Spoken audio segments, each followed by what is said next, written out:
I must say it's really nice to see many friendly and familiar faces, some who we haven't seen each other for a very, very long time. Thank you everyone for coming today, for attending the celebration of lives of three very dear comrades of ours. Comrade JoJo or Yusuf Saloojee, Comrade Jabu, and Comrade Mooljee. Comrade JoJo and Jabu passed away just 2 days apart, and Comrade Don, I believe 4 months before them. So in a very, very short space of time, we lost three of these comrades of ours. All three of whom you will very well know have played an instrumental part in mobilizing the progressive forces in Canada and the Canadians in general against the battle against apartheid in South Africa.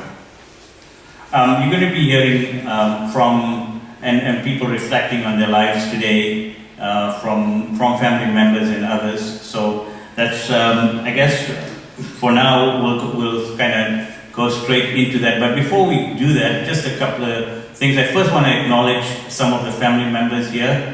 Saloojee, daughter of Yusuf Saloojee, has traveled from BC to be with us today. Welcome, Zinat.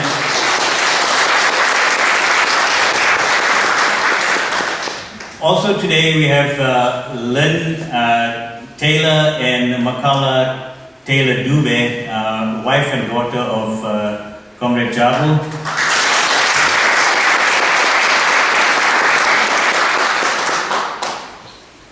And we have, of course, Pali, we have Sudha, Pushpa, and Jane, the children of Dawn and their significant others and kids.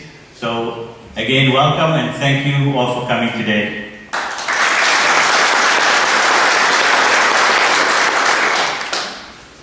I'll just quickly run through the order of proceedings for today. We will, first we'll get some background and context on the conditions on the ground in South Africa, which forced these comrades to leave and go into exile and ultimately arrive here in Canada. After that, there's a couple of statements that I'll be reading. If there's any fraternal organizations or anybody that would like to also be heard, please let me know, and I will note it down and we'll make sure that you get the opportunity to do so. We will hear from the family members. In this case, it will be the three daughters who are going to be reflecting on the lives of their fathers. And finally, we'll have time permitting open floor for anybody who would like to share or make any comments or reflect on any of their experiences with the three comrades. I do ask folks to please keep their statements brief.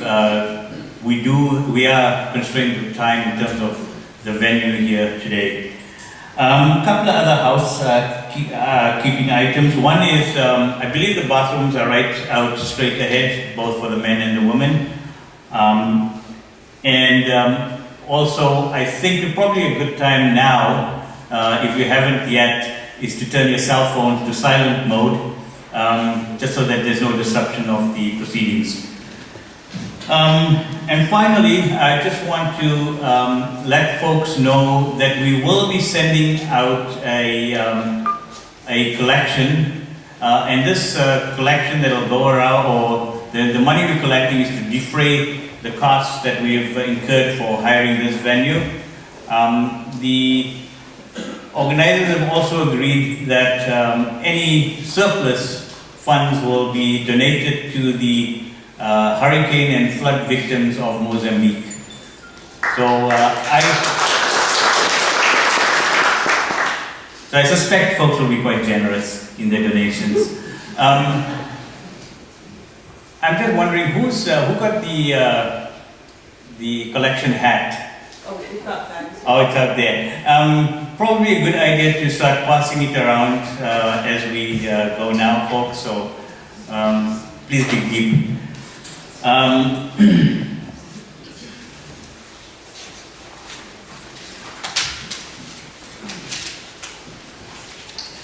Now it's my pleasure to introduce Comrade JoJo Saloojee. As I indicated, JoJo will give us some background and context into why Yusuf, Jabu, and Don went into exile and arrived here in Canada.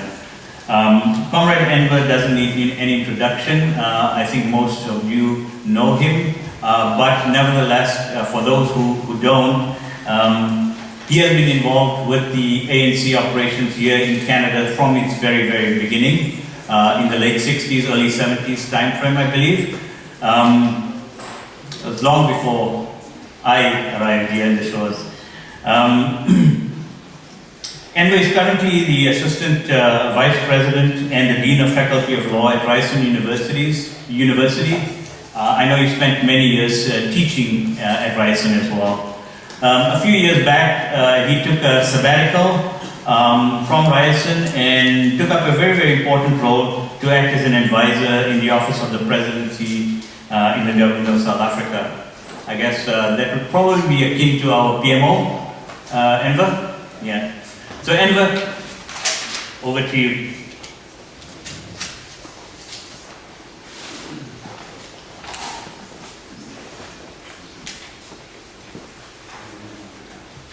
Thank you, Ali. Thank you all for being here. It's really an important occasion for us. And it's an honor for me to be asked actually to say a few words about our three comrades whose lives are intertwined with the history of the ANC and whose lives we're here to celebrate. And Ali, thanks for starting with the land acknowledgement. It's so important for us to recognize that.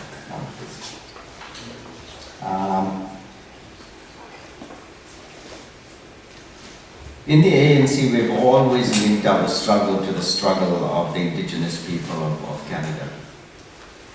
And we've always recognized that we are guests on this land and that they have suffered enormously from white settler colonialism.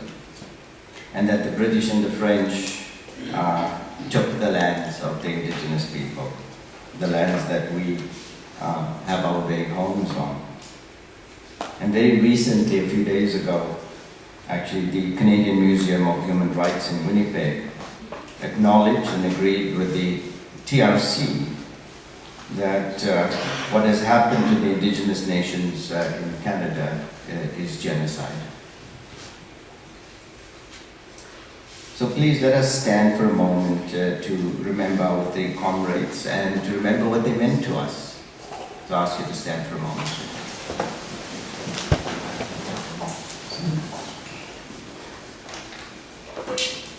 And as you stand, just think a bit about our three comrades and what they meant to each and every one of us.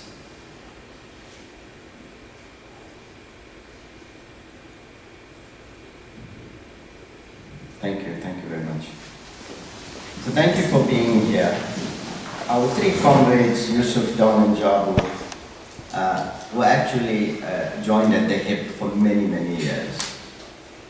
They are products of apartheid, they are children of the struggle, but much more importantly, they exemplify the importance of not passively accepting oppression and discrimination.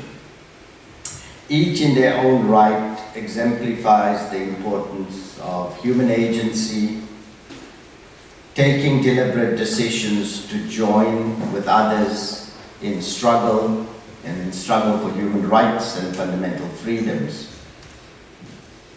To me, Yusuf was the ultimate organizer who understood what needed to be done to establish the presence of the ANC in Toronto and in Canada.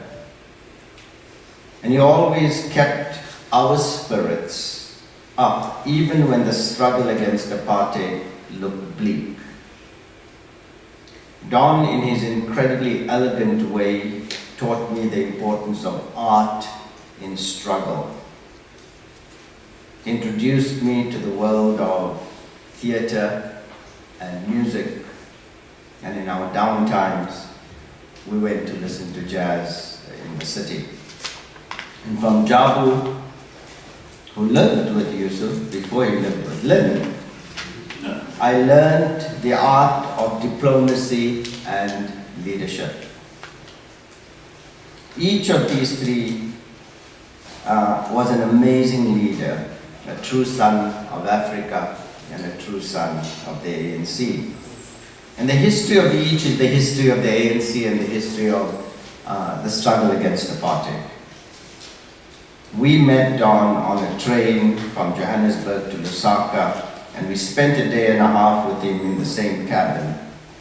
And with this dashing political activist who mesmerized my late sister and I, we learned from him about the politics of South Africa and the struggle against apartheid. He had to flee because of his political engagement. Yusuf was family and close to other members of our family, and through him and from a generation before us, he took the time to talk to each of us, to encourage us and to chastise us as we went through our own political growth and development. And Yusuf, Zahir and I became inseparable from each other. And Jabu I met first when the ANC was invited to speak at the University of Windsor, and Jabu organized the event. And when I met him, I instantly took to this amazing scientist who was a political activist and whose political clarity and commitment to South Africa and the ANC, even though he was from Zimbabwe, simply stunned me. Each of these comrades suffered the indignity of being black in South Africa, and each suffered the indignity of being forced out of the country of their birth for no other reasons than the color of their skin and their deep and abiding commitment to fighting against apartheid. Each went through the many phases of our struggle. Each felt the pain of Sharpeville and the Langa massacres, and each was galvanized by those massacres to continue the fight against apartheid. They were radicalized. They joined the ANC and the Indian National Congress. They were radicalized by the events of Sharpeville, and they committed themselves, each in their own way, to the armed struggle at a time when it was difficult to do that. In exile, and they were forced into exile. They didn't go voluntarily. They were forced by the regime. In exile, each contributed to the historic Morogoro Conference, when the various congresses merged and the ANC became a unified ANC, which brought together all the oppressed people of South Africa under one banner, the banner of the ANC. And when life got difficult for members of the ANC in Zambia, each sought refuge for themselves and their families in Canada. Because it was difficult for the ANC in Zambia in those days, in the late 1960s. Families of the ANC were declared prohibited immigrants, and they had nowhere else to go. They were being kicked out of many of the frontline states. And Don and his family connected with us when they came to Canada, and we lived in the same apartment block, and I had to look after those three brats. Four. You mean four of them? Yeah. All four. Well, three were brats, one was a decent young man. And then Comrade Yusuf came, and he stayed with us as he began his journey to establish himself in Canada. And we lived all together on Lawrence Avenue. Don, Pali, three brats and a good man. Downstairs, us in an apartment upstairs. And Yusuf stayed with us for an extended period of time until Fatima and Zinat joined him and he got an apartment. And in exile, Yusuf brought with him a letter from head office that authorized him, post-Morogoro, to set up a Toronto branch of the ANC. And thus began our work here. We looked to Don and Yusuf for political guidance and grounding. And even as some of us, myself included, went through our Maoist phases, Don and Yusuf were patient with us. In Toronto, they were not only instrumental in setting up the ANC unit, they helped galvanize the anti-apartheid movement. They were strategic, working to develop a broad tent, including the labor movement, churches, student groups, political parties, and all those committed to fighting against apartheid. And then we set up an office. And while Yusuf was thinking about how to make the ANC in Toronto unit self-sustaining and viable, Zahir and I were stealing stamps from a franking machine to mail out Sichaba every month. And then we organized cross-Canada tours to profile the ANC. And under Yusuf's guidance, we brought Comrade OR here, we brought Dr. Dadu here, we brought the then soon-to-be, in a decade later, or 2 decades later, President Mbeki here as well. And those took an enormous amount of organizing, and we brought the comrades from the Soweto uprisings here, right after the Soweto uprisings. And those events had a profound effect on putting the ANC on the Canadian stage and on the Canadian map. We also organized and would stand outside liquor stores in the cold to highlight the campaign to boycott South African products. We would hold demonstrations and marches. And we were, under Yusuf's guidance, the only ANC unit that never asked headquarters for a penny. In fact, we sent money to headquarters. And with all of you here, we were able to raise money, to raise medicine, to raise books. We supported a piggery, God forbid. We supported the medical establishment in Morogoro. We helped the school. Under Audrey Bunting, she would have knitting classes for all of us, myself included, although I don't know what the heck I knitted. We would have dances, and they were fundraising, yes, but they were also ways of connecting with and through community. And we sent money back, and we sent resources back. Don and Yusuf took the ANC's core message and realized them here in Canada, and those messages were, one, that the armed struggle will never be compromised and will be conducted in South Africa.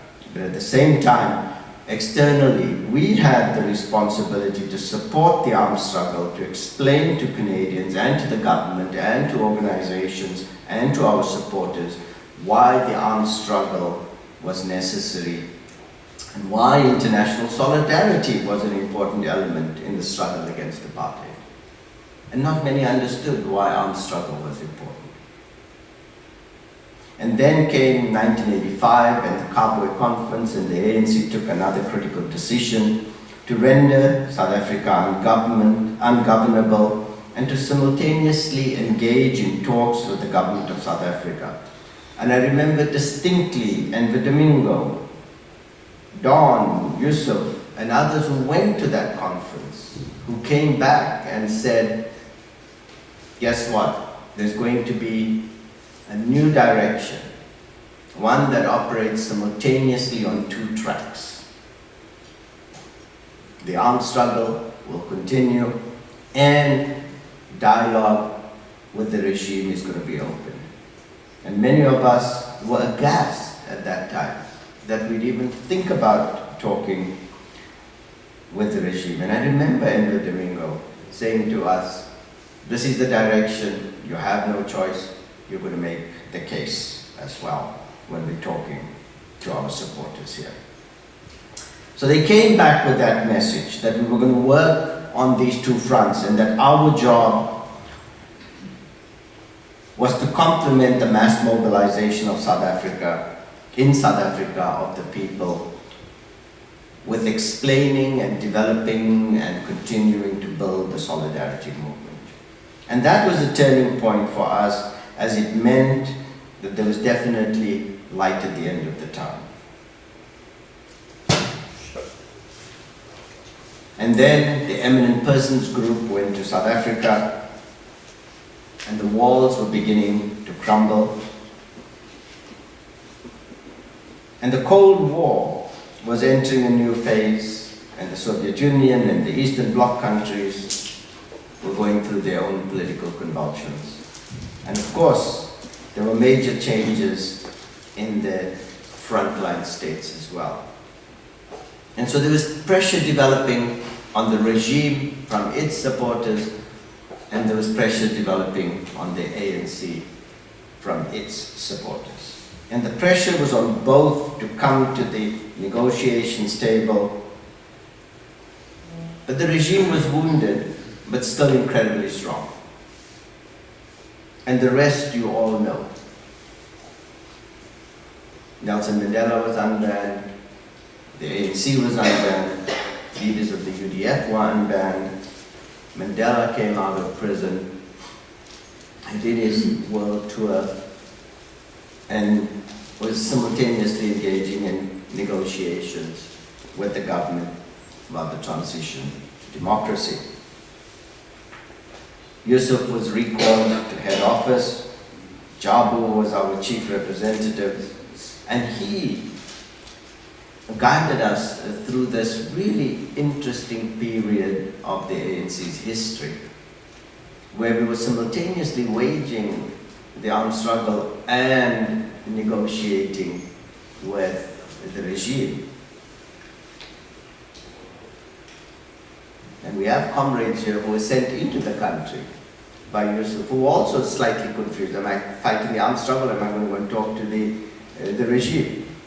I see you nodding your head there already. So Yusuf was amongst the first group to return to South Africa, and he was sent in precisely because of his organizing skills. Yeah? So prior to 1994, as the negotiations were unfolding, Yusuf went in to help establish what he could in the country and to work with those comrades inside the country. And this was in preparation for the 1994 democratic elections. And he worked closely with President Mbeki, who at that time was going to become Vice President Mbeki, and after that, President Mbeki. And thereafter, Yusuf became an ambassador for the country. So from humble beginnings in Rudiport to the ambassador in Iran, an incredible journey. Jabu, in his steadfast way, remained committed to the ANC, but also knew that he had a family and he had to remain committed to his family. So he remained our leader here in Toronto. And Don returned to South Africa to see if he could make a contribution, particularly in the Department of Arts and Culture. So that's our three leaders, right? Who came from humble beginnings, who made immense contributions, who in their own right were phenomenal leaders. And my last meeting was a really interesting one with each of them. Yusuf came to Toronto, he stayed with us, and one of the things he said was, let's go visit Jabu. So off we went, and Jabu made us tea. And we had a great couple of hours with him. But that was the first meeting JoJo wanted. Right? We always talked about JoJo and Jabu as husband and husband. So obviously he would want to go and see his husband.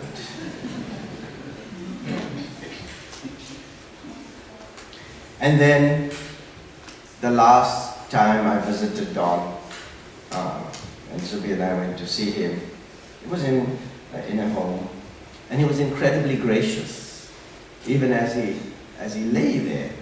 And he said to us, "That's it. This is it. Nothing can be done, but we are here." So the life and times of each of our three comrades is the life and times of our movement. They were dedicated to the ANC. They were dedicated to their respective families. We trace their lives through the various phases of the struggle, and we see three immensely talented comrades who were ideologically steadfast and who adapted as our movement adapted. And while we are here to celebrate Yusuf, Jabu and Don, we are here also to lament one important reality. Consider what these three comrades achieved in the face of racial oppression, born into it.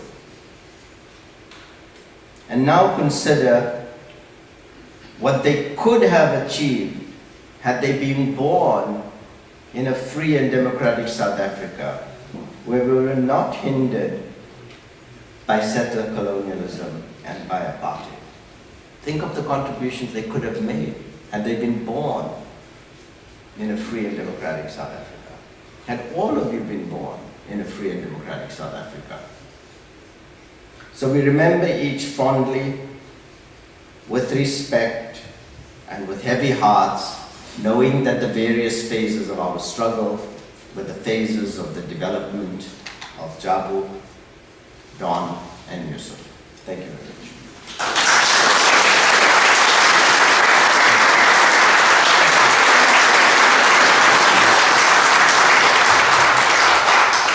Thank you, Comrade Edward. That was a really good and detailed background.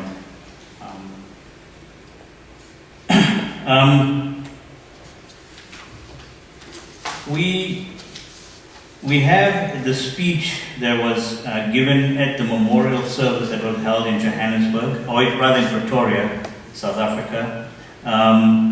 The memorial was held by the Department of International Relations and Relation and Cooperation, DIRCO for short.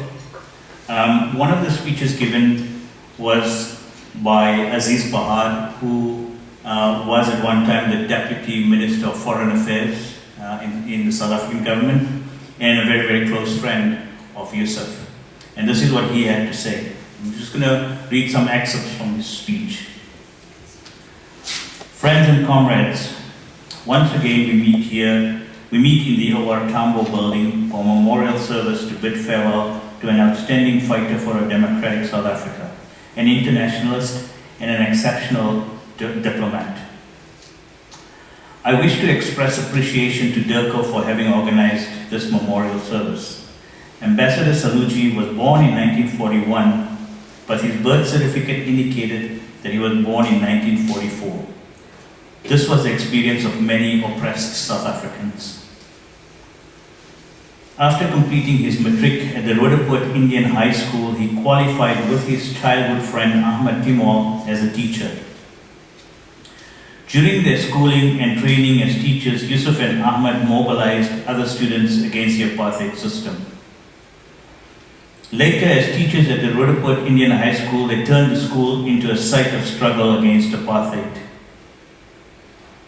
Both came to Johannesburg every weekend to socialize and participate in political activities.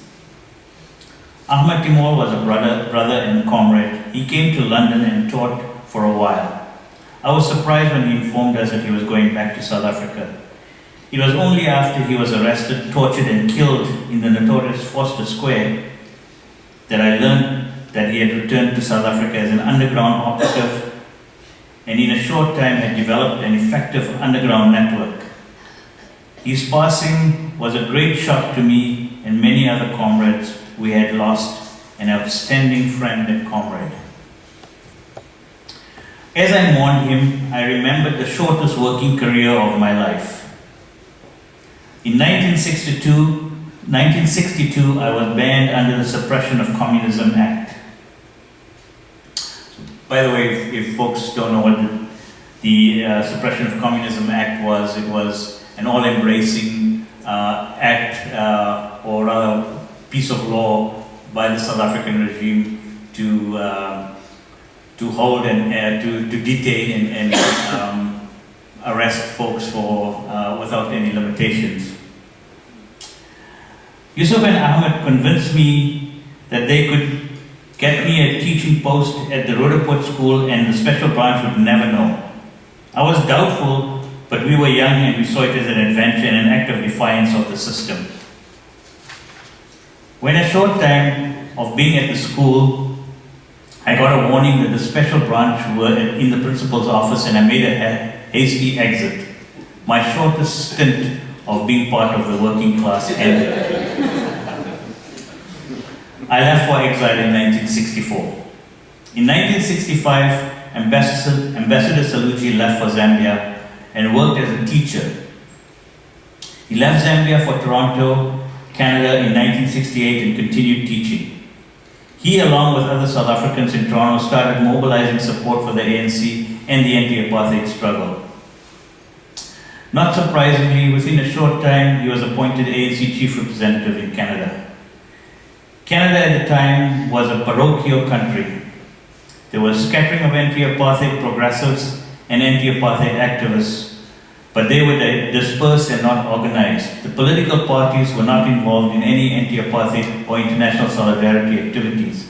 The media was caught up in Cold War politics and saw the ANC and other liberation and anti-colonial struggles in Africa, Asia, and Latin America for democracy as Soviet-inspired, funded, and controlled. Yusuf and other ANC comrades made contact and built strong relationships with religious organizations, trade unions, and the progressive forces. They built a strong anti-apartheid movement in many parts of Canada. Their political work was complemented by fundraising for the ANC and in the 70s collecting material assistance for the ANC camps in Angola and the Mazimbu School in Tanzania. Ambassador Saloojee regularly visited London, Lusaka, and Luanda. The ANC unit in Canada also organized scholarships for South African students to study in Canada. He was actively working for the ANC political military committee, recruiting Canadians to go to South Africa or the frontline states to provide safe houses and smuggle propaganda material. So here are some of the highlights of his international activities as outlined by Aziz Pahar. He returned to South Africa in the early 90s. We lived together in a house in Crosby. The house became a political and social hub for comrades. Why am I not surprised? Ambassador Saloojee's cooking skills were legendary. In 1993, he was the Chief of Staff of the ANC headquarters in Shell House, which is now called the Tuli House. Post-1994, he was Deputy Head of the ANC Department of International Affairs. During this period, he was in constant contact with President Mandela, Deputy President Thabo Mbeki, and ANC Deputy President Walter Sisulu. Subsequently, he joined the DFA, which I'm guessing is the Department of Foreign Affairs, and headed the Middle East Division. He then served as an ambassador to Abu Dhabi in the UAE, Tehran in Iran, and his last posting was ambassador in Muscat, Oman. In all his posting, he was highly regarded by his colleagues in the embassy and by many sections of government and people of the host countries. In around 2013, his contract was not renewed and he left Turco. The distinguished panel of speakers will elaborate further on an outstanding friend, comrade, and diplomat who enjoyed his work and life. He was extremely generous and wanted to always be with the people and to party. Those who knew him can testify that he was a better diplomat and politician than he was a dancer, but you could not keep him off the dance floor. So that was a speech of the former Deputy Minister, Aziz Bahad. Proceeding with our program, we're now at a point where I'm going to call upon some of the family members to reflect on the lives of their loved one. And first I'm going to ask JoJo Saloojee, who is the daughter of Yusuf, to perhaps share with us some of her own reflections. Zinat?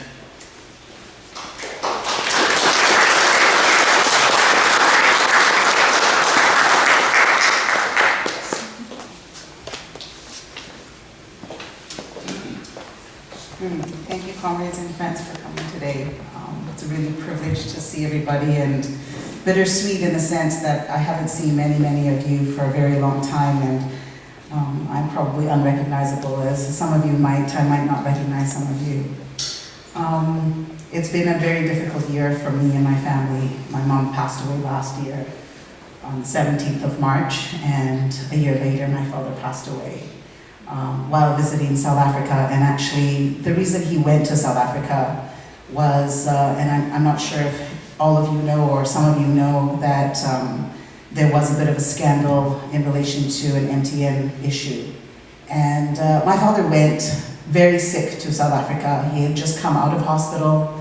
I begged him not to go, but he went because he very much wanted to clear his name and ensure that everybody knew of his innocence in what the MTN scandal was about. And I'm starting with that just so that I can clear kind of, if anybody does have any questions in regards to that, to please feel free to come to me and talk to me about it, or ask questions if you have any, that I may give some clarity on the issue. But really, today I want to talk about the father that I knew. And I would like to share with you how I knew him. It was not as a politician, well, it was, but, or an ambassador, not as a statesman or an icon, as most of the people at DERCO spoke of him about, but simply as a father. A father who had a profound impact on my life and that of my family. And I'd like to take a moment to share with you a story. It was an early evening last fall when my father was living with us in Canada. He decided to take a walk to the local market a few blocks from where we lived. What should have been a quick 15 or 20 minutes. An hour had passed, the air cooled, and it was now dark. A bit panicked, I jumped into my car and went in search of him. When I pulled into the strip mall where he had headed, I found him sitting in our favorite pizza joint with one of the local homeless men. He introduced me to his new friend and offered me a slice of pizza. I sat and waited as they chatted, the conversation dominated by my father's antics of life in South Africa.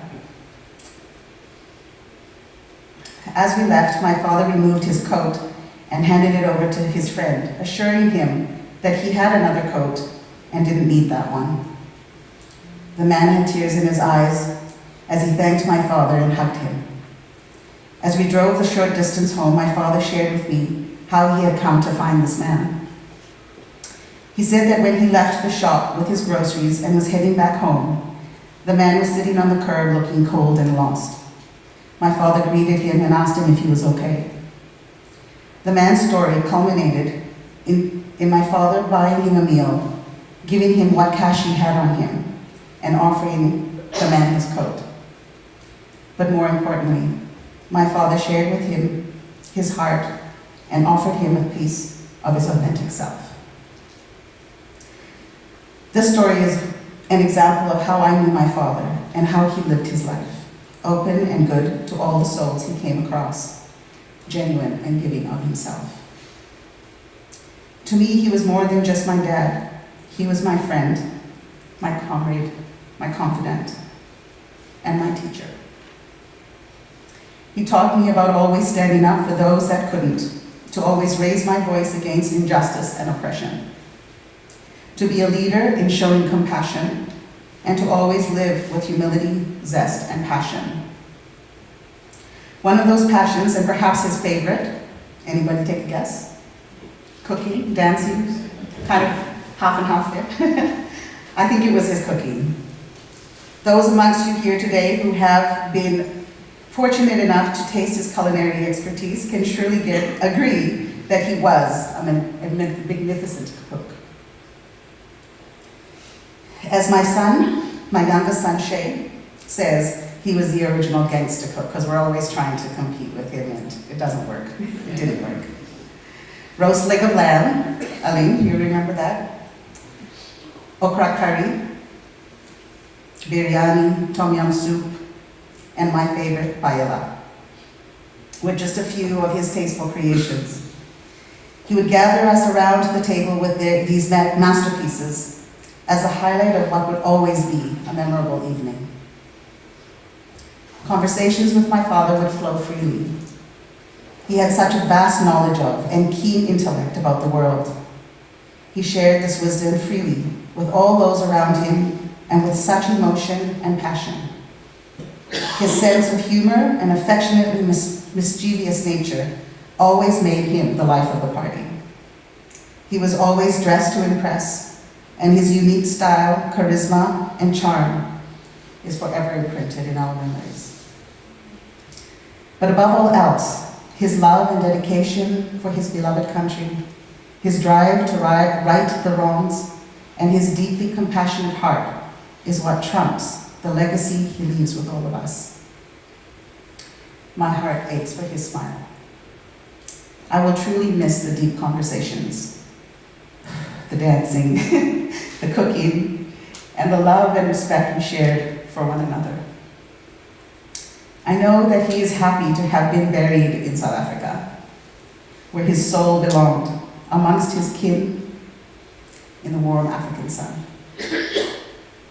He will live on in our memory of him and his teachings that he bequeathed to us. In his warmth, we shall cherish him, and he will remain my extraordinary everyday hero. Oh my gosh, the JoJo, Dad, may your soul dance for you. Thank you.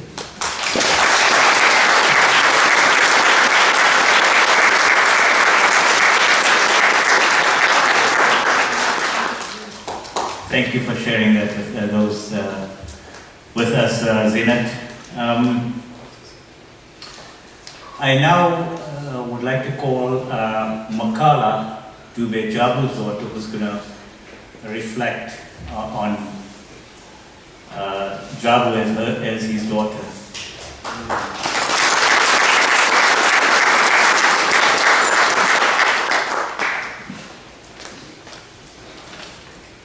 Hello everyone, my name is Mooljee Dube and I'm Jabu's younger daughter. Unfortunately, my sister is unable to be here today as she now lives in Nairobi, Kenya. But she does send her warmest greetings and gratitude to everyone here.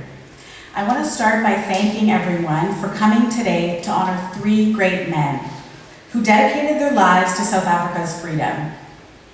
As I was gathering my thoughts for this speech, I thought of the many times my dad helped me with essays.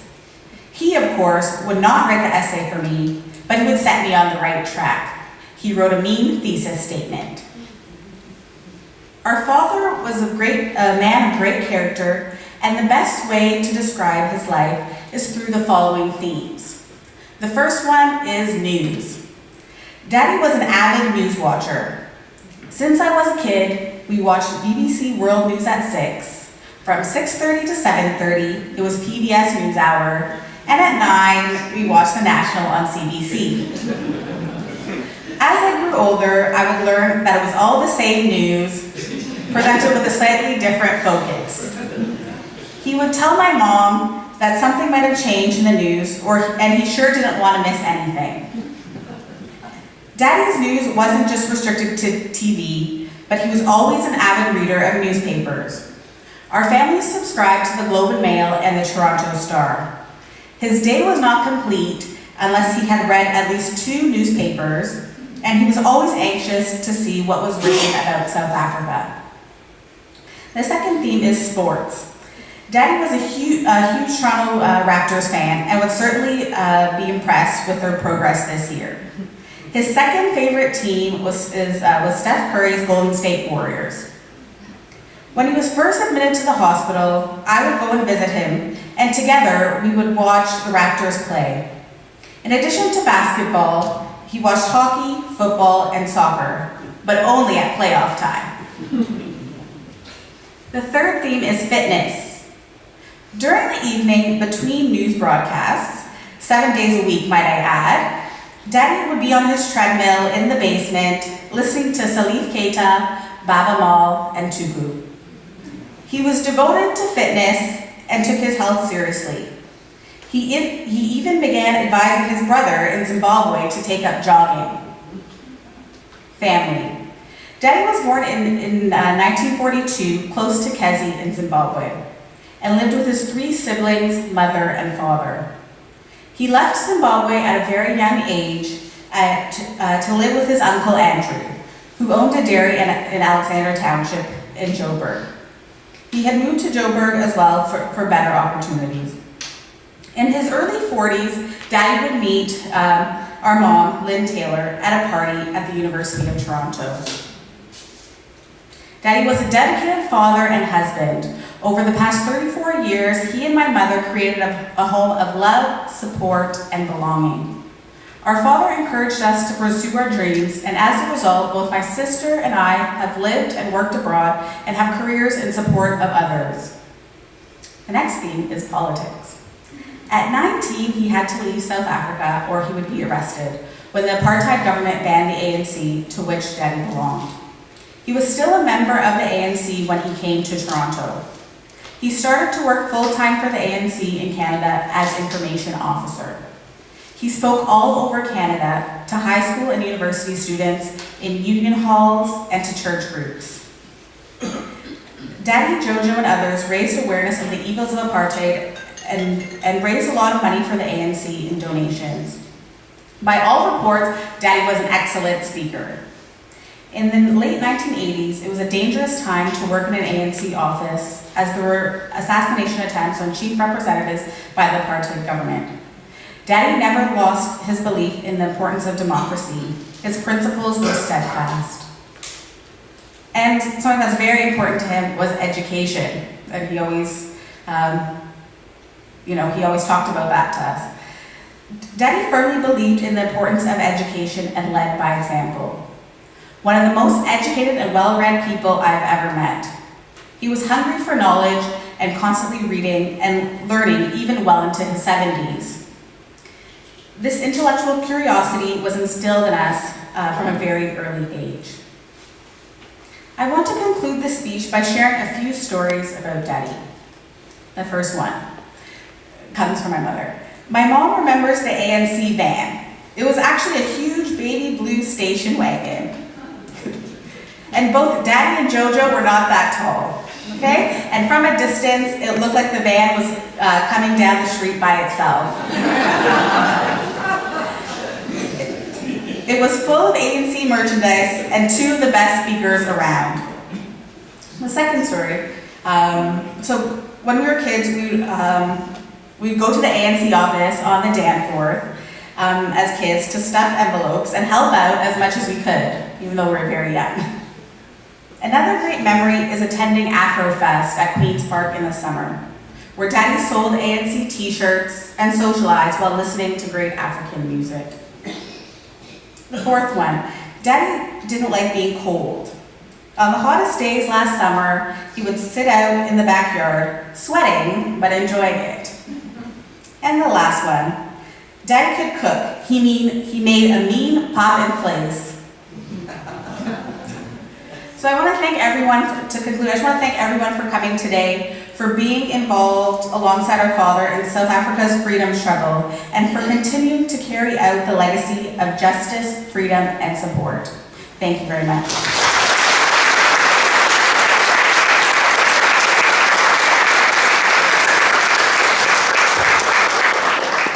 Thank you, Makala. We just reminded me, I have this impression imprinted in my mind of Jabu sitting in the ANC office. There was a time when I worked in the ANC office after I arrived here in Toronto, and while my scholarship was being sorted out to go to York University. So I was there, and I recall Jabu sitting with his newspaper at that big table in the front for hours with his bag of pita bread in tow.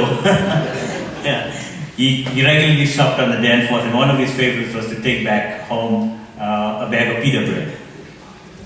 Anyway, that just triggered that memory. I'm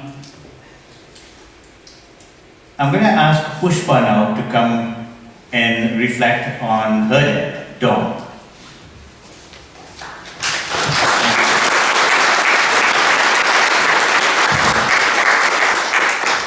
Hello, everybody. Thank you. I really appreciate the fact that so many of you took time out of your Saturday on a long weekend. Amazing that you're all here. The room is full. So I'm here to talk about Ishwar Mooljee, and most of you know as Don. And because most of you probably know the political side of my dad, I'm going to talk more about the background. And some of what you hear from me today might actually be factual, and some of it might be hearsay, because a lot of what we hear about my dad wasn't actually told to us directly. It was usually over conversations we overheard with relatives and friends, because my dad, of course, was not very chatty, especially with us.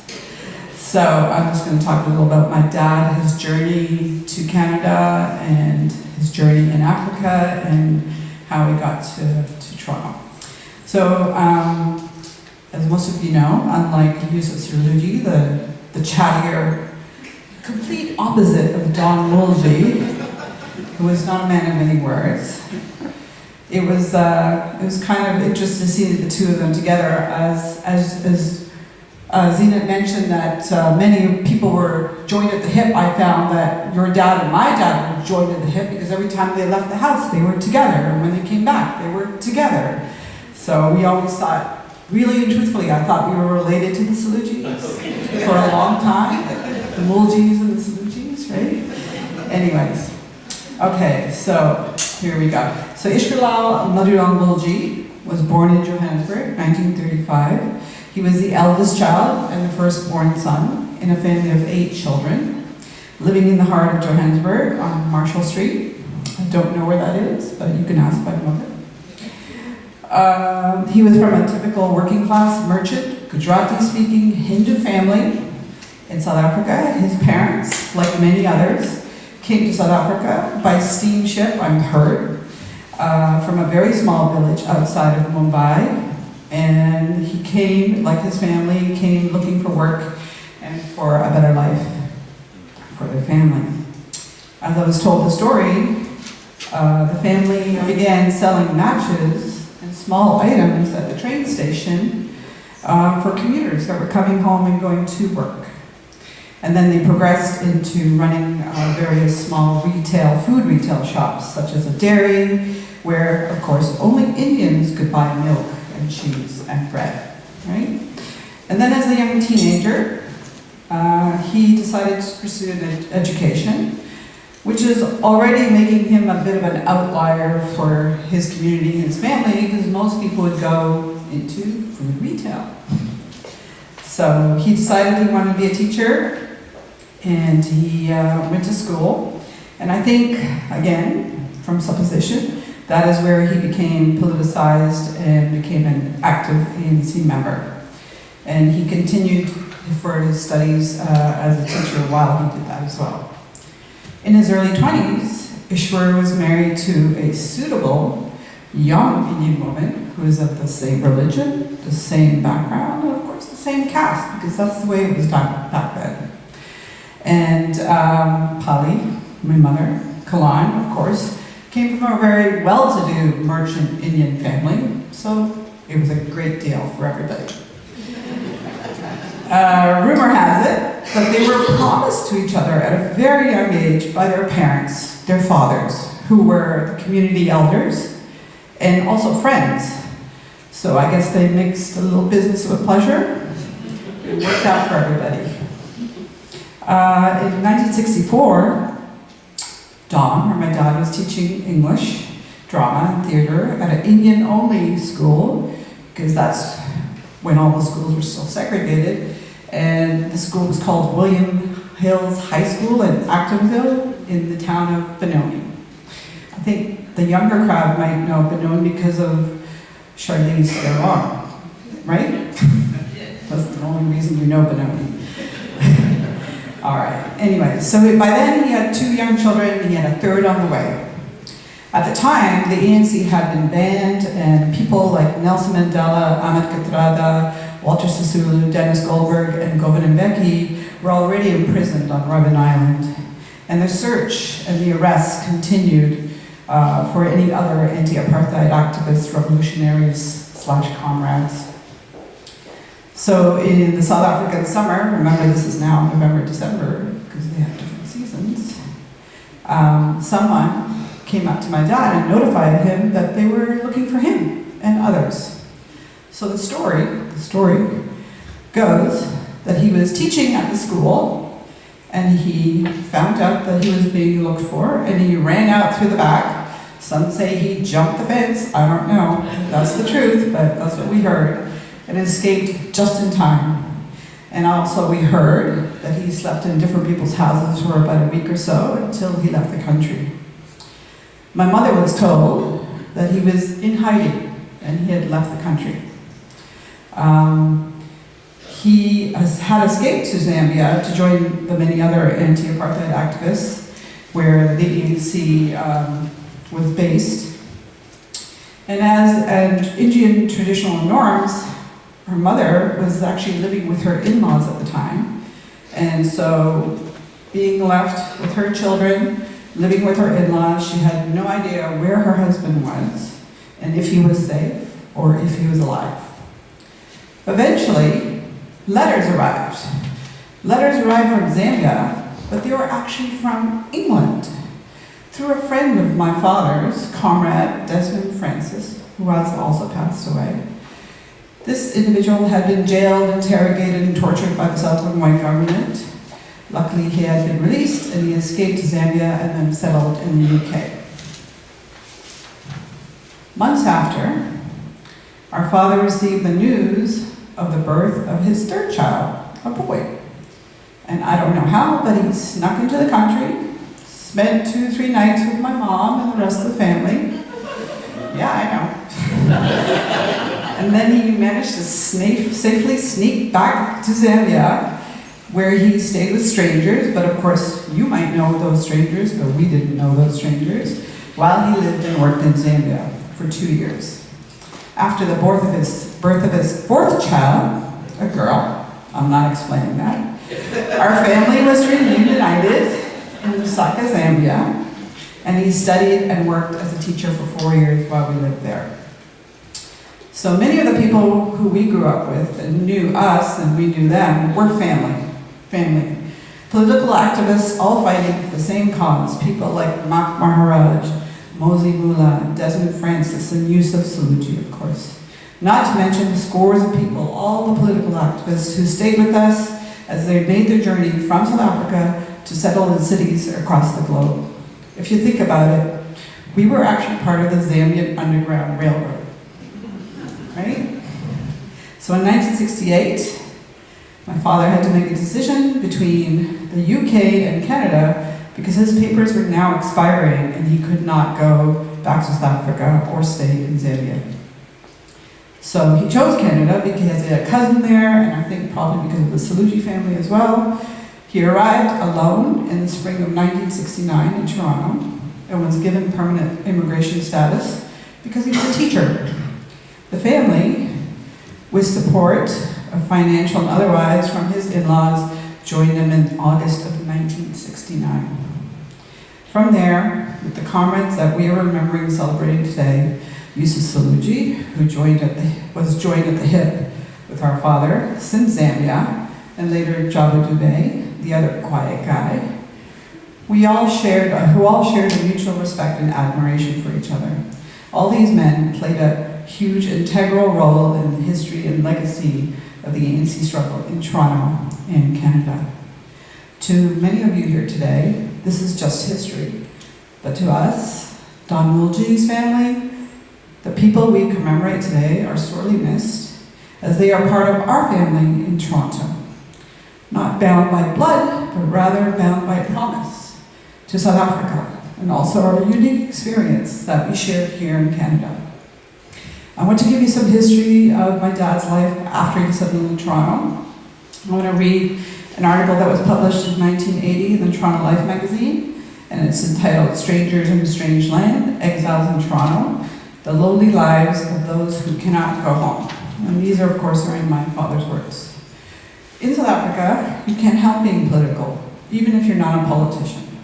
Just the fact of your being black makes it a political thing. You come out of there being somewhat brainwashed. You've been conditioned into thinking that you are different and inferior. Wherever you go, you are told you can't go there. You are psychologically colonized and you will never get over it. Initially, I got involved in high school and my student activity made me decide to become a teacher. We were given textbooks written by white people in which it was told how one race is superior to another. I took this material and changed it around a little bit. There was some personal risk involved, of course, because you wouldn't know who was there to inform on you, but I went quietly on my way. In 1963, all the top political activists in the country were arrested. A lot of other people became targets for arrest and torture. By torturing, they would get you to inform on others.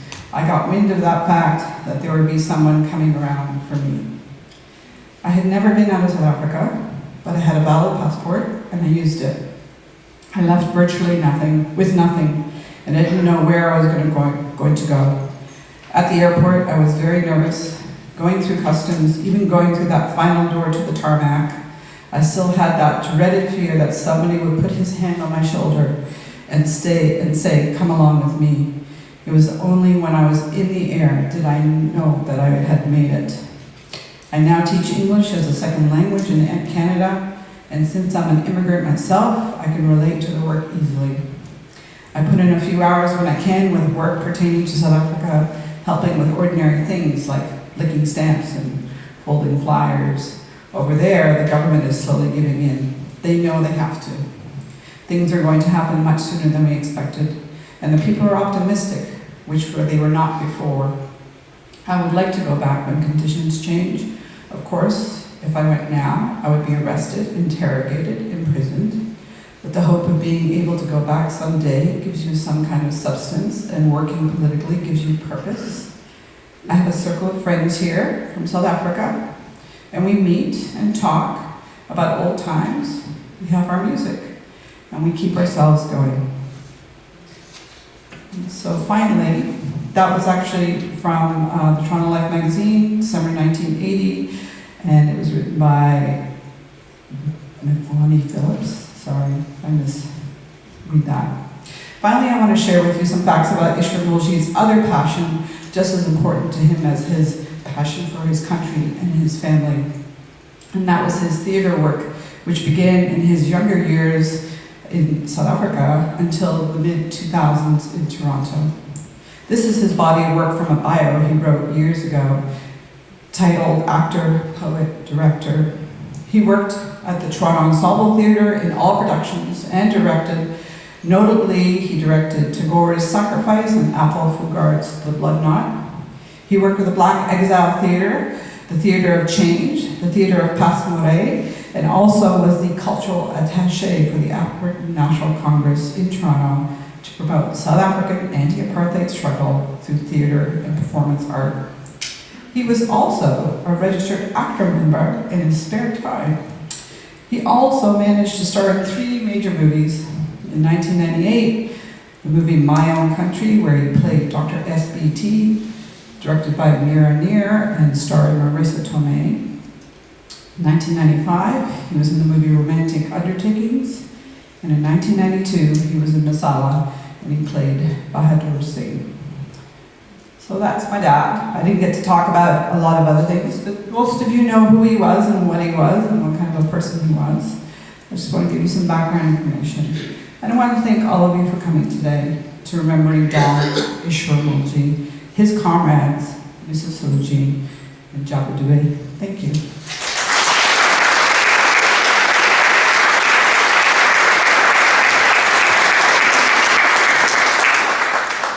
Thank you, Pushpa. It reminds me, Don sometimes used to come to the ANC office after work. If there was some task to be done, or just to sometimes even just socialize.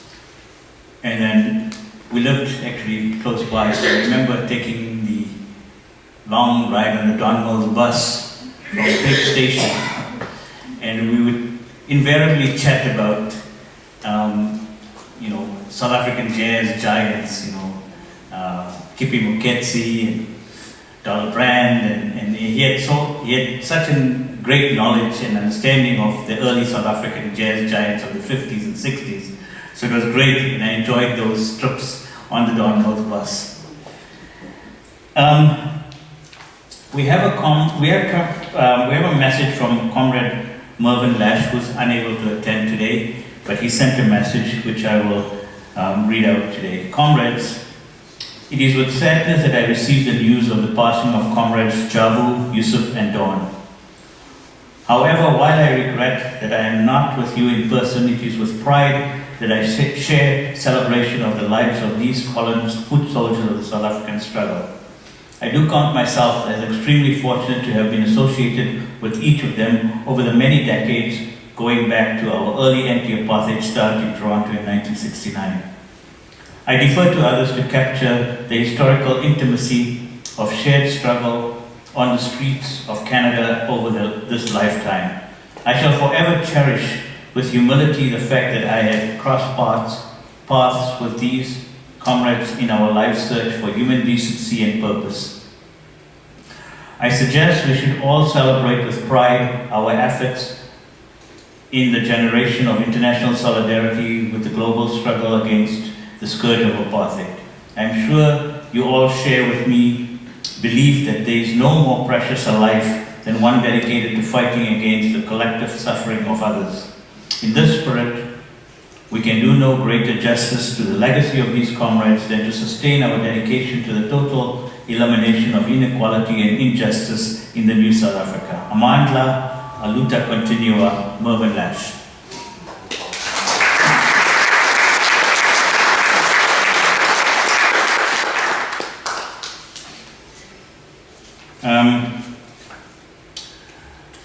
I'm going to open the floor now to allow anybody here today who would like to reflect, share any memory, experience of their interactions with these comrades or of the times.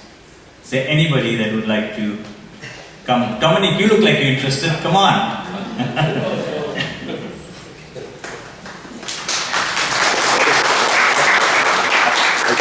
Good to see you. Good to. Hello, comrades. Thank you so much for allowing me to come up and say a few words. I'm Dominic Bellissimo. I'm officially here on behalf of the Communist Party of Canada. You know, communists are notorious for making long speeches, and I promise I won't do that this afternoon. I'm here also with other comrades from our party who have had a proud history of supporting the ANC as part of the liberation movements around the world struggling for a better world. You know, comrades, I recall that JoJo and Jabu and Don, what struck me about them was their love of life. And when you think about it, those are the best revolutionary characteristics that people can bring. The ability to enjoy life, love their family, love their comrades, and their struggle. And so I was proud since the 1980s to have been involved in forming, along with many others here, the ANC Solidarity and Support Committees that we were able to form. I was proud to be able to work as part of the labor movement along with other comrades, bringing the labor movement into recognizing the significance of the ANC and SACTU initially. And so we've got a proud history of not only being politically committed to the struggle, but also a personal relationship with many of these comrades. And so I'll share with you one very quick story.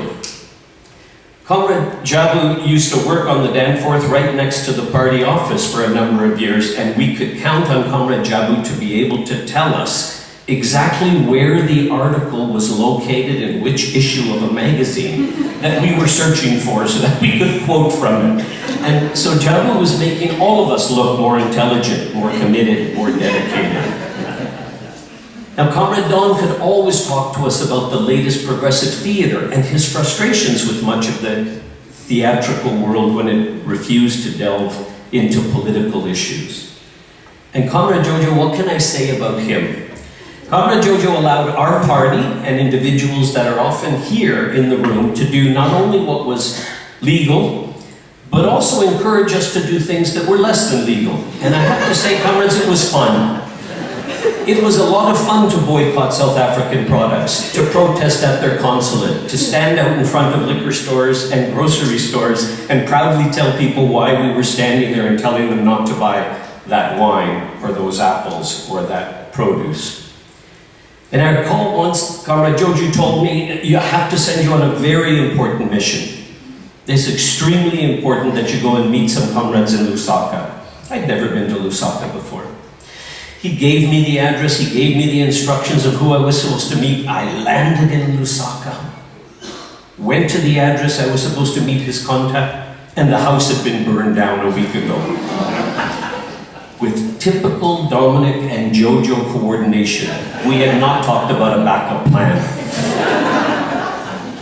Well, comrades, that issue got resolved. We were proud to say that many of the roles that those of us in Canada played or tried to play, we tried our best, but comrades, we were always impressed by the courage, by the dedication, and by the welcoming that the comrades in the ANC have shown us. And as good tribute to these three comrades today, they're able in their passing and in our celebration to bring together people who have not seen each other for many, many years. In fact, they're honoring us and we're honoring them by allowing them to bring us together to share our thoughts. Thank you, comrades.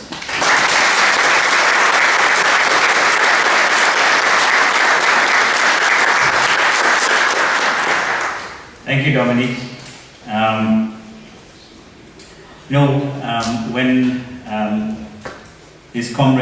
When comrades pass on, or when friends, family pass on, you kind of reflect back and you think of, your experiences and some of your interactions, etc. And I fondly remember those trips with Comrade Yusuf to Ottawa. We would make. They would start at 4:30 in the morning. Get into the vehicle and head out onto the highway because we had a 9 o'clock meeting at Foreign Affairs in the Southern Africa desk to make. And then it was be meeting after meeting. I would be the driver most times. Grab lunch somewhere in between, and then in the evening make the trek back to Toronto, and a full day filled in there. So those are some of the things that come back, those memories. But the fun and the enjoyment that I had, the interaction along on those trips, and with JoJo, there's always an adventure. So that made it very, very interesting. But I kind of remember the one incident soon after I arrived here in Toronto, and he had this amazing penmanship, you can call it. He used to use this, he used to have this, I guess, called a fountain pen, I guess, what it would be. And he had this amazing calligraphy that he would do, and he would do personal thank you cards and so on his own. And so he was busy with something one day, and he asked me, I need some black ink for my pen. Can you go get me some ink? I said, okay, sure. I came from South Africa. I knew a fountain pen where you dipped your ink in and, you filled it up that way. And so I go to the stationery store and I'm asking them for ink for this fountain pen. And they said, yeah, sure. So they showed me these cartridges and I said, no. I need it for a fountain pen. So, anyways, I think I ended up going to about 3 different ones before I found one with a pot of ink. And so I, bought that and took it back to the office, and he saw me coming in with that, and he was on rolling in laughter because his fountain pen obviously was the one with the cartridges. But yeah, those they evoke certain memories. Before I ask anybody else, I know that at the event in South Africa, JoJo's grandsons spoke. And while they're not here today, I'm going to ask Zinat, their mother, to come and share, if she can, some of what they had to say about their grandfather. Zinat?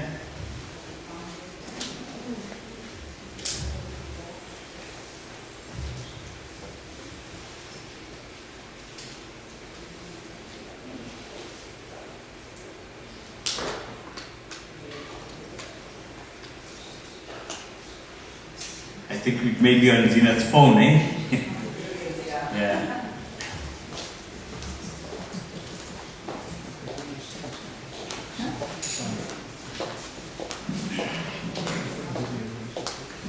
Thank you for listening to me again.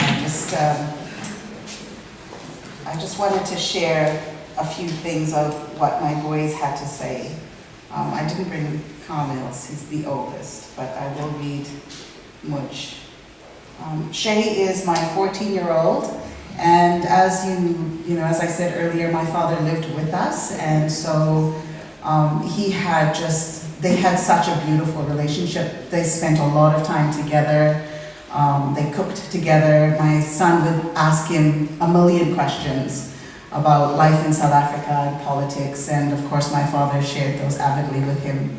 And so my son now is actually very, very interested and keen, and I just want to share a short story about Shay. He's a very shy, introverted, by the book, not a rule breaker at all like the other two. And not too long ago in class, I think the teacher posed a question to the class about, is it ever okay to break rules? And everyone in the class said, absolutely not. You have to follow the law. You have to follow rules. And Shay spoke up, and he said, no, that's actually not true. Sometimes rules are meant to be broken. They need to be broken. They need to be questioned. And if he hadn't spent time with my father, he might not have had the courage to speak up and have that train of thought. And they asked him, well, when would that be okay? And he went on to explain about countries where laws and rules are oppressive, and where it is the responsibility of individuals to stand up and communities to stand up and fight those laws and break them. So that was the legacy my father left in my family, and that I will always cherish. And what Shay had to say is very short. He said, I knew Yusuf Saloojee as a grandfather, a fighter, and a man who dedicated his life to help others no matter the case. I knew him as a person that I want to resemble.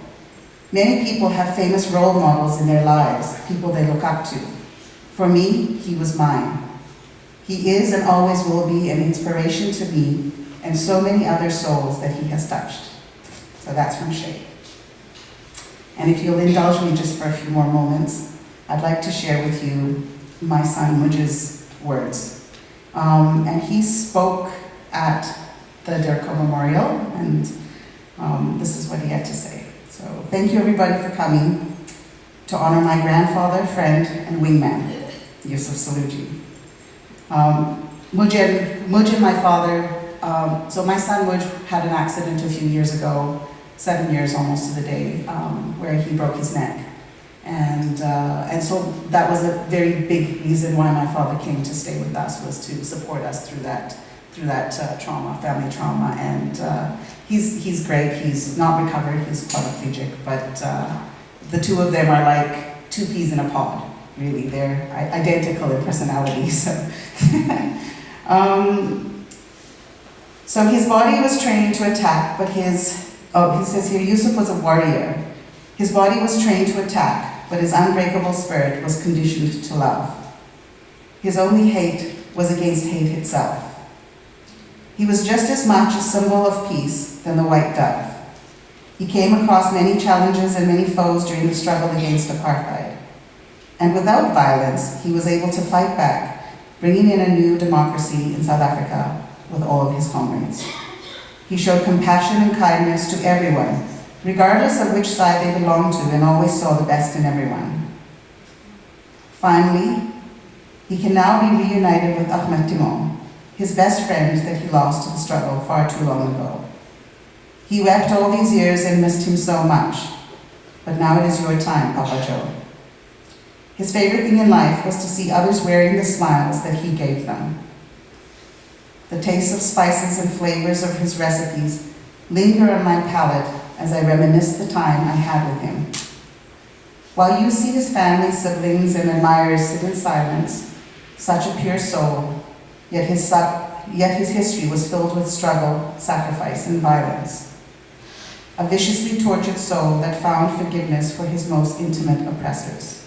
And that statement actually comes from a story that my father used to share with the boys about his time in prison.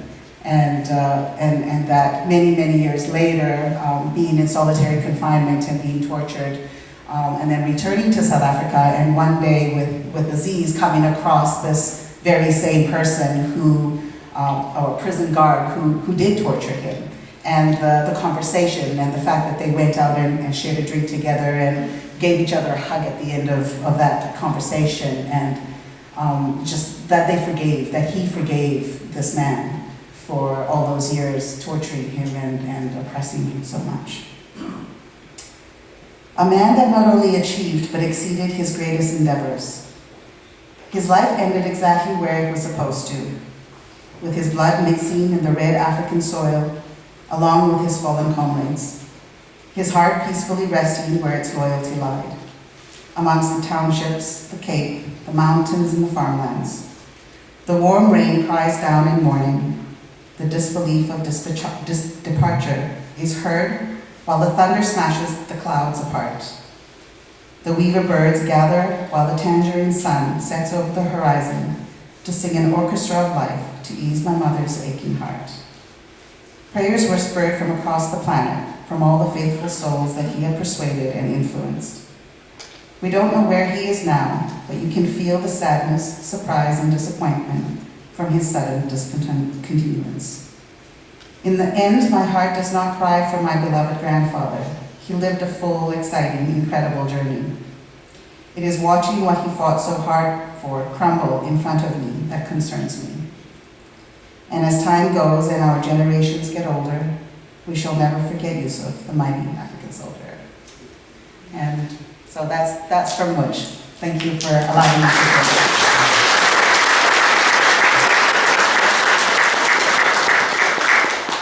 Thank you, Mooljee and Zina. Is there anybody else? Uncle Ibrahim?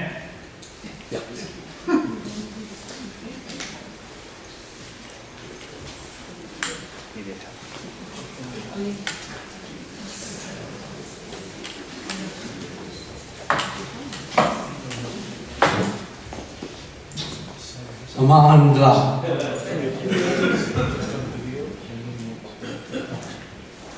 Comrades and friends, I'm very happy to see such a lot of people coming over, long weekend when everybody else has gone to the cottages and everywhere else.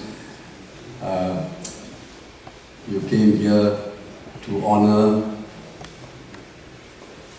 3 of what I consider to be absolutely great and dedicated human beings. Talk of Comrade Yusuf Saloojee, Comrade Jabu Dube, and Comrade Ishwar Mooljee. It was my good fortune to have met Yusuf when he was a very young person of perhaps 13 or 14 in South Africa. I was at the time the chairperson of the provincial Indian Youth Congress, and I was elected to lead 50 young, boisterous people on a trip to Durban, which is about 500 kilometers away from Johannesburg. It's a sea resort, and most people, most of us had never ever been to the sea. It was a very interesting trip. I was a leader, and can you imagine what hell I went through with 50 young people that I had to sort of keep in control. Anyway, Yusuf happened to be one of those people. I lost touch with him for quite a while after that, and the next time I met him was here in Canada.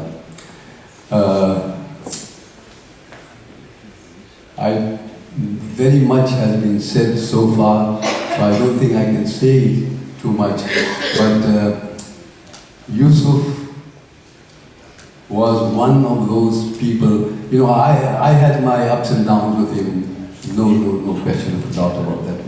We had our problems, but we solved it and we became very, very good friends. Towards the end, we were absolutely soulmates. Yusuf was one of those people that was tremendously dedicated to the cause. You know, Yusuf could have been a success with anything he wanted to do. He had that ability to do it. He was capable of doing it. And he instead decided to opt for a life of suffering, you know, in a way, because I was his boss at one stage, because after Don resigned as the treasurer, I was in charge of making all the checks for Yusuf and Jabu, both of them. And I can tell you that they earned very little, you know, but they never complained. Yusuf, as I said, could have done or become whatever else he wanted to in life, and I admire it. But my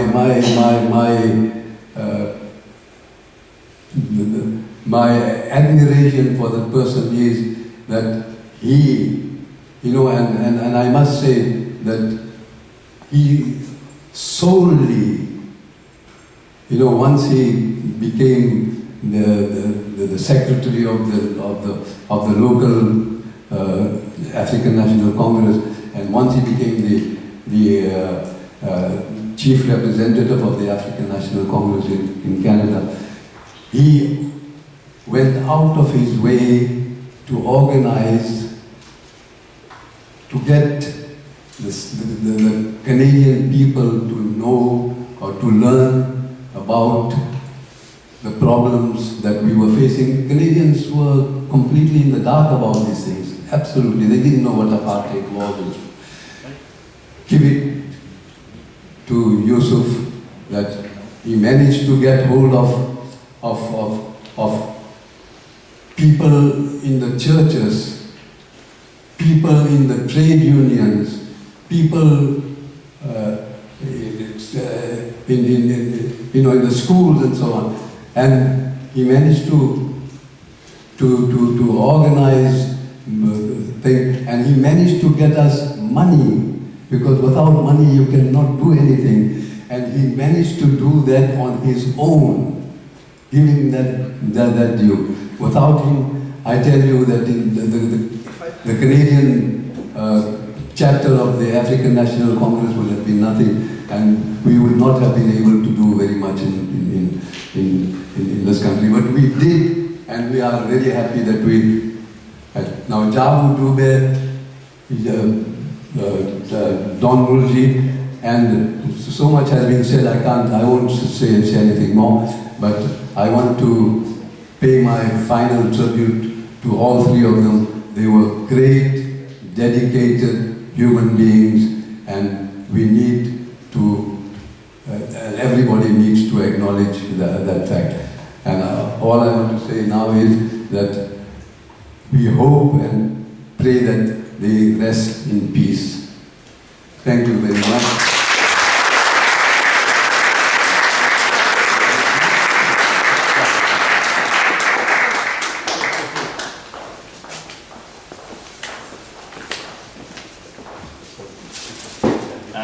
We have a few more people who have expressed an interest to say a few words, but before we do that, we are going to play a short video. Okay. You're going to introduce Let me introduce you. Hello, I'm Salvatore Greco, and I met Ishwar, Don Mooljee, in 1979 when I was directing 156 TV programs teaching English as a second language. I hired him as an actor. He was absolutely fabulous. So, and since then, he introduced me to Apartheid, of course, introduced me to JoJo in the office, and I was going to go and film in South Africa during Apartheid, and film clandestinely. They assured me, yeah, they won't torture you when they catch you with the camera, but they may take away the footage. I was ready to go anyway. But, in any case, Ishwar was a magnificent person, one of the best people on earth, and so were many of the people in the struggle against apartheid. And that's why I got involved and videotaped very many events over the years. And I have here just two short snippets to show you. One is Ishwar as an actor in one of the films, and a little bit of him at Queen's Park during the release of Nelson Mandela and his first visit to Toronto. So here it is.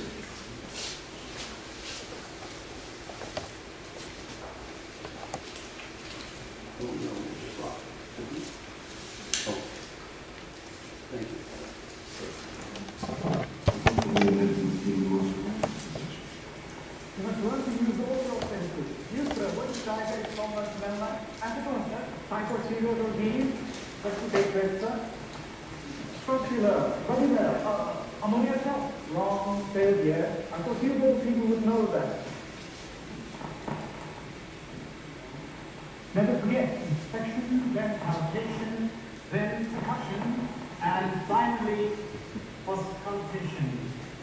Which is our least important instrument? The stethoscope, sir. Why is that? Because, sir, by the time you look, then, and forgot, you should know what you would hear, sir.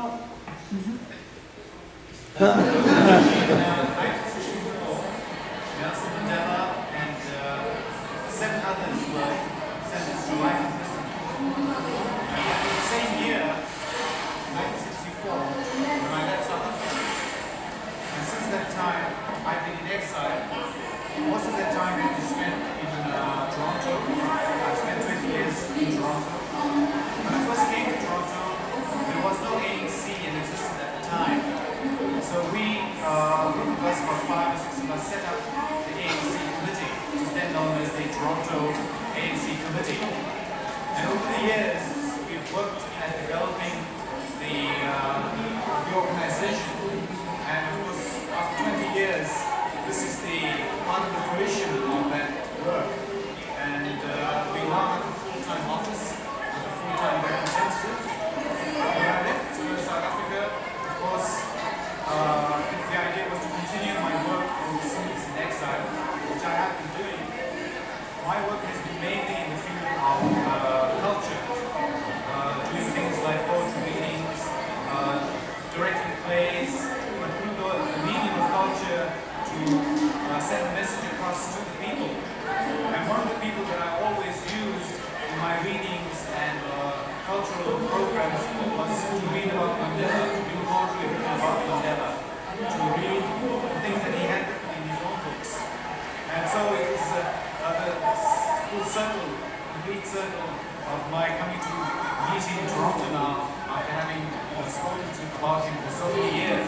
And that's kind of a happy occasion for me to realize that what I've been doing for all these years has been helpful, instrumental in some way of his release. Of course, it's not just one person, it's the whole international community that has been responsible for his release.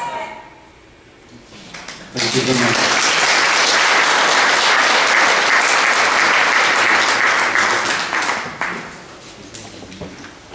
Thank you for sharing that with us. We have somebody else who would like to say a few words and share some memories. Oh, sorry, I didn't catch the name. David Dippo. Hi, people.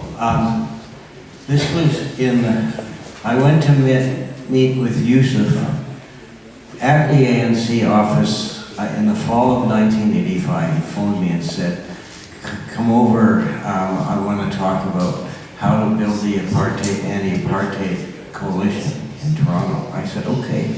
And I went over and he said, we started discussing. I still have his card. I came upon it in one of my files with the address and phone number of his office. Anyway, I said, well, what can we do to break this issue of apartheid out to the Canadian public? And he said to me, can you organize a visit of Bishop Tutu to Canada? And I swallowed really hard. I said, okay. And so I've been working on anti-racism and human rights work with a lot of teachers' unions and people in churches. So the first person I phoned was the person in the Anglican church who I've been working with, and they said, of course, we can facilitate a visit, we can pay for his flight, because, Anglican, right? And so we started an organizing committee from major unions, major churches, and the black community in Toronto. Some of you may remember the name Charles Roach, who was a really well-known human rights, anti-racist campaigner in Toronto, a lawyer, a lifelong friend of mine. And so we put together this organizing committee, and we got a couple of musicians involved. One of them was Daniel Lanois, who has produced a lot of recording. And I said, can you put together a benefit concert for the ANC? He went to the Mauritius and they gave them the Royal Albert Theatre for free. And so Bishop Tutu landed in Canada, and I greeted him, and we had a rally at Queen's Park, 10,000 people, the first half-black, half-white rally in the history of our city. And he was introduced by Bob White, who was the head of the UAW, that had been working with the South African trade unions. And then he gave the most incredibly inspiring speech that many people have ever heard.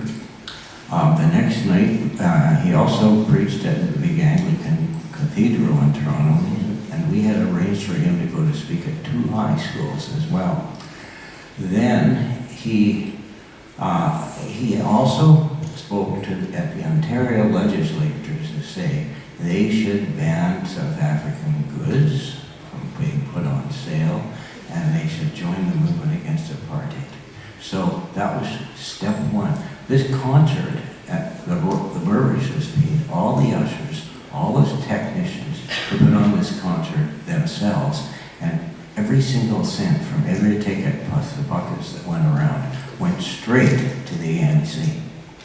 I can't remember about money. I wasn't involved in counting the money, but it was a lot of money.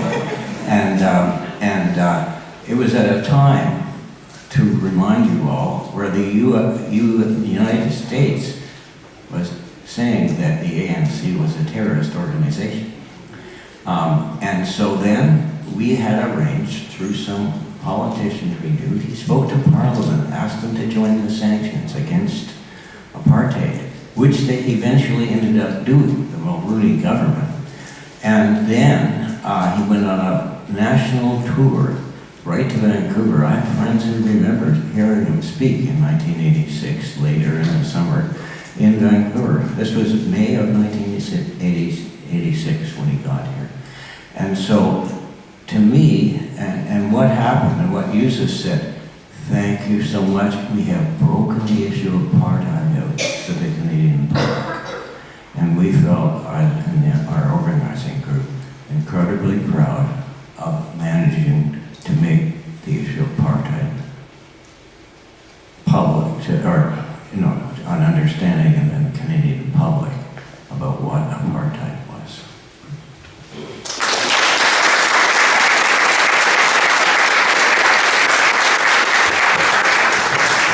Thank you. I know we've had a few folks that came a little later.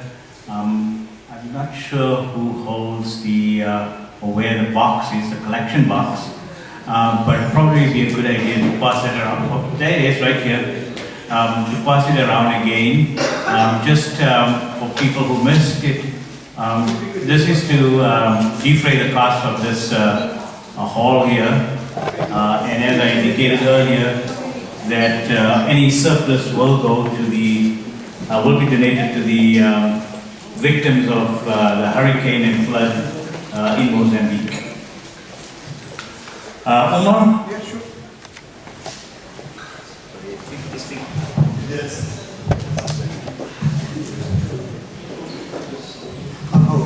Okay, thanks. Hi, my name is Omar Latif, and I'm a member of the Communist Party of Canada. I got to know Jabu first amongst the three comrades who were mentioned. It was in the very early 1980s. I started to work for Robarts Library, and on the 11th floor, where Jabu had a carol at that time. The 11th floor of the library was the most fascinating floor. It had political science books, and I, being an avid reader, really didn't shelf many of those books that I was supposed to.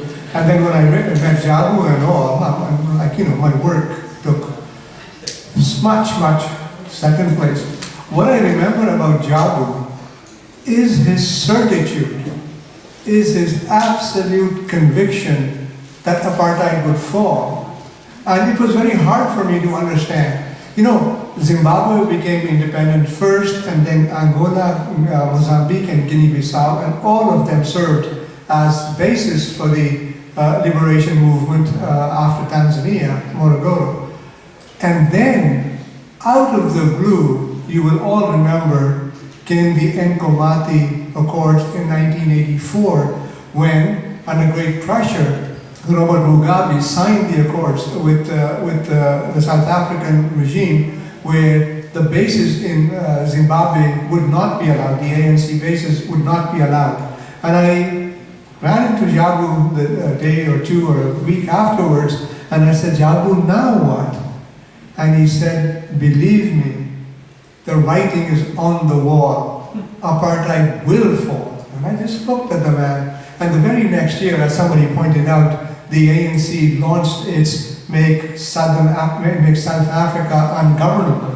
And it is true that South Africa did become ungovernable for that year at least, and furthermore. What I also learned from them, I, being a person of color, had faced racism in Canada. Paki bashing in the late 70s, early 80s was a common phenomenon. And Jabu and other comrades from the ANC taught me a very, very valuable lesson. They said, yes, racism must be fought, but at the same time, we must understand what gives rise to racism, and that is capitalism. And for that, I am very, very grateful to them. The anti-apartheid struggle and the struggle of the Palestinian people, two struggles that were the Communist Party of Canada fought and defended very, very strenuously, and that's what drew me to the Communist Party. Finally, I'm thankful to the ANC for one other long-lasting lesson, that you comrades here and in South Africa, you were faced with the enemy of apartheid, and that affected not only blacks, not only Indians, but a whole range of people. And I said similar words when I spoke at the memorial to Ahmed Kathrada. We are faced with a very, very similar situation in Canada and in the world. We are faced with the issue of imperialism. We can see what's happening in Venezuela, the imminent maybe attack on Iran, what they've done to Syria and Iraq and Libya. But also capitalism is exploiting us and brutalizing us. And what you comrades did, that you unified communists, socialists, progressives, Marxists, liberals into that effort to overthrow the system, and you were successful. I hope that we will do the same with capitalism and imperialism in our country and in our time. Thank you.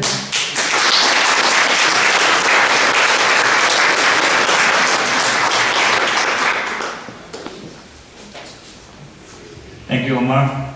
The floor is still open.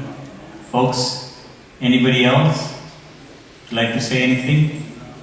Share any memories?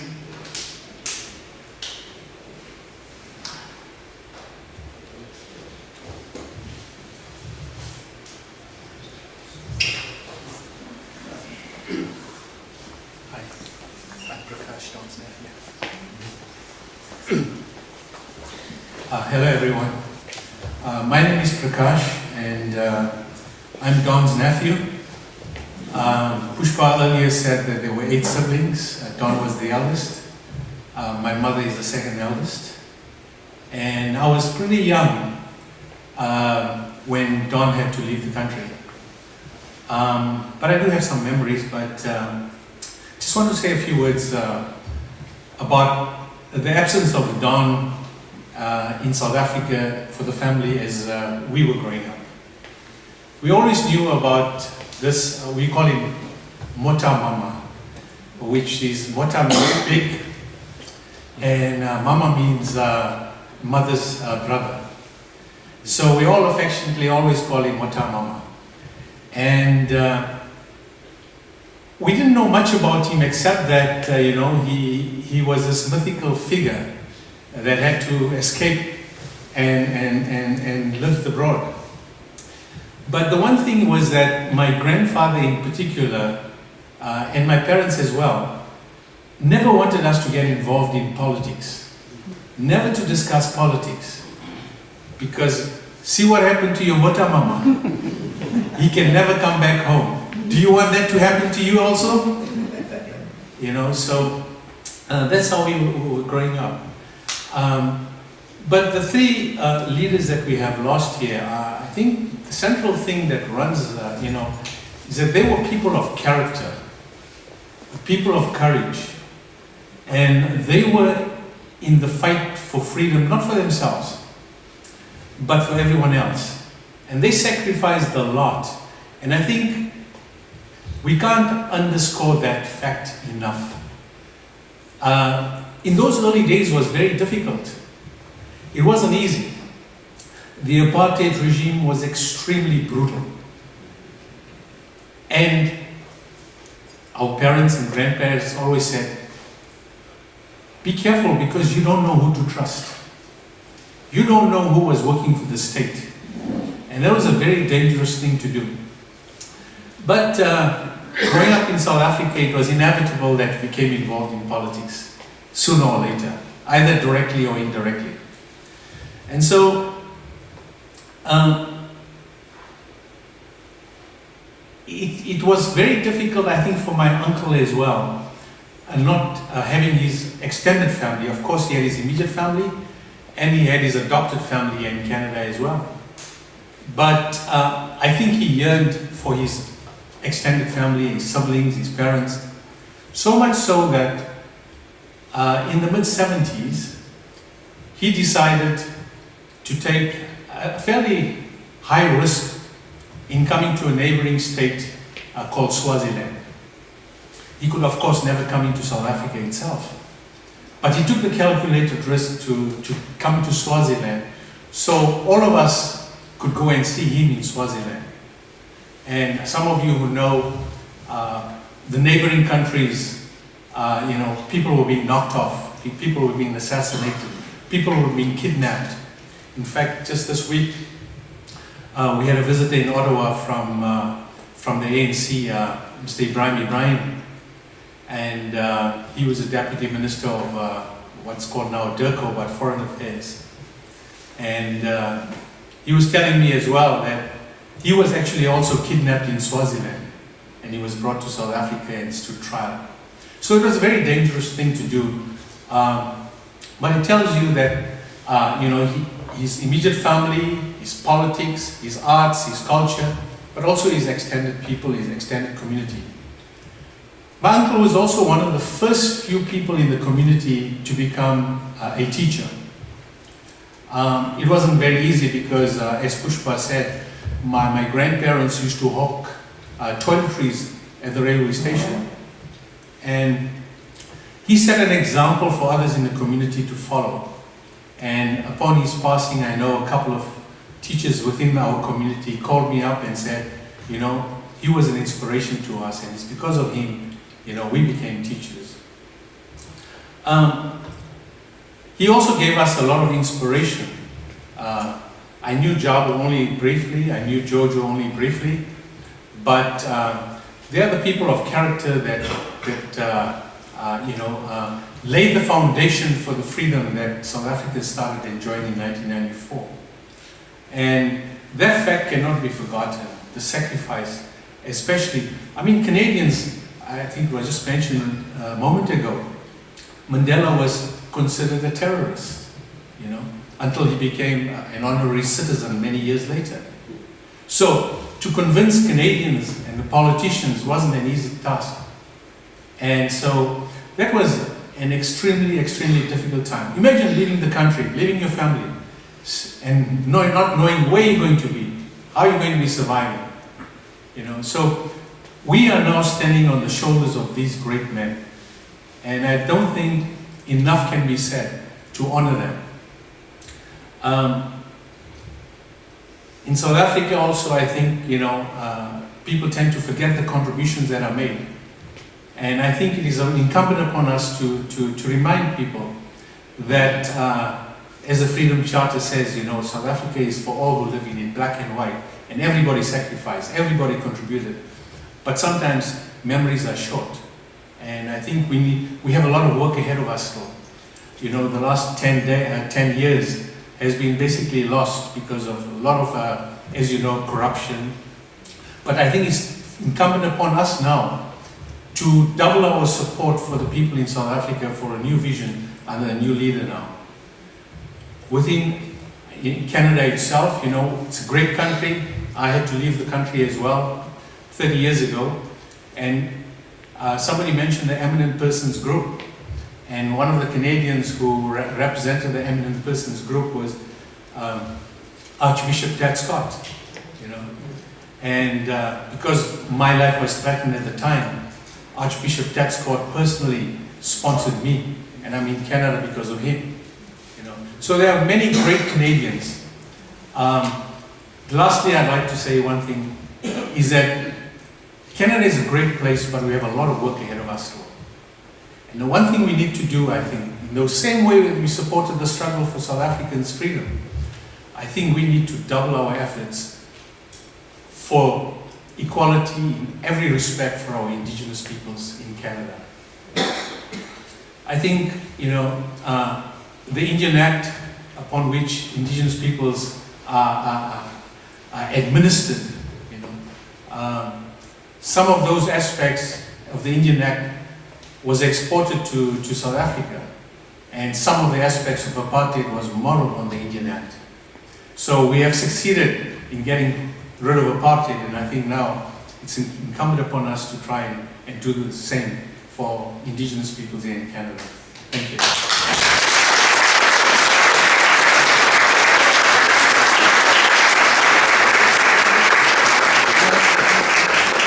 Thank you, Prakash. Before I close our proceedings today, is there anybody else?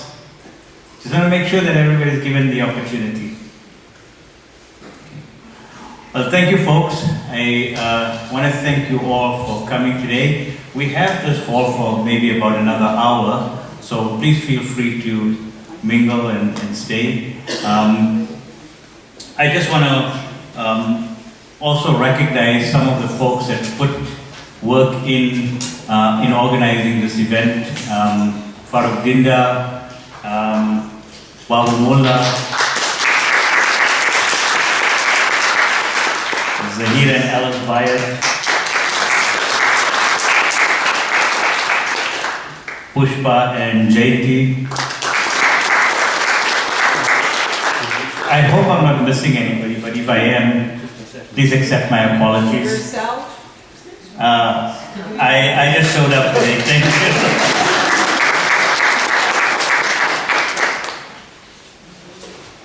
Anyways, thanks. Comrades, as we leave here today, I hope that the legacy of these comrades have inspired you as it over the years has inspired me, in particular their international spirit in this time when we see things around the globe. I guess it puts it in sharper focus now that commitment to the upliftment of humanity globally. Thank you very, very much, folks. And just before you leave, perhaps we could see a 2.5-minute video that Ishwar and I did. It's a little music video featuring Nelson Mandela. Can you have the volume?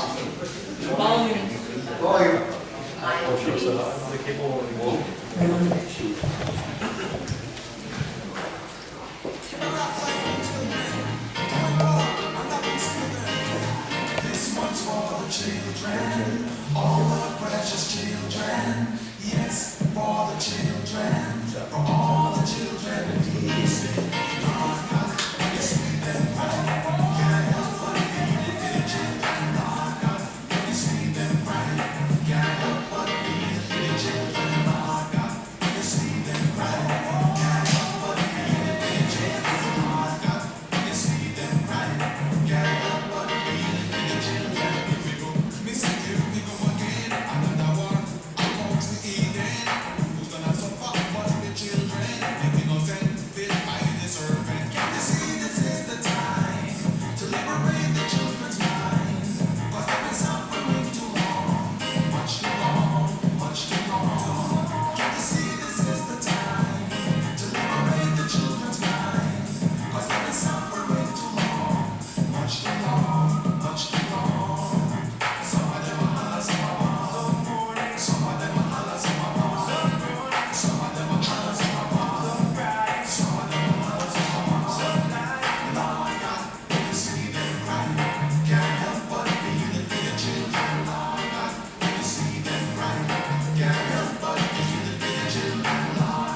Thank you.